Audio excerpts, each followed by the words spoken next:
నా దేవుడు గొప్పవాడు.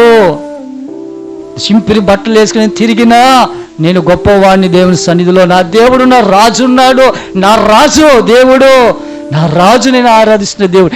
వీళ్ళకి నేను మనుషులకి రాజును కావచ్చు, నాకొక రాజు ఉన్నాడు, అతడే నజరేయుడైన యేసుక్రీస్తు.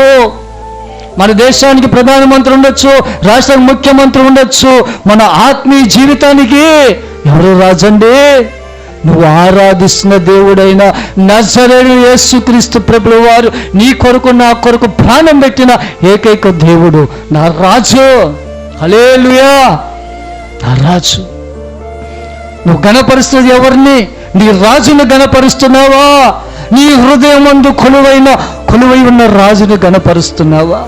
నువ్వు ఎవరిని గొప్ప చేయాలి తల్లి? పిల్లారెడ్డి చూడండి, మనం ఎవరిని గొప్ప చేయాలి? మన హృదయంలో కొలువైన రాజును గొప్ప చేయాలి. ఆ గొప్ప చేయగలిగితే నీ ఆత్మీయ ఫలము ఫలిస్తుంది. ఫలము నీవు ఫలించడమే కాదు, అనేక జనములకు ఆశీర్వాదకరమైన పాత్రగా నిలబెడతాడు.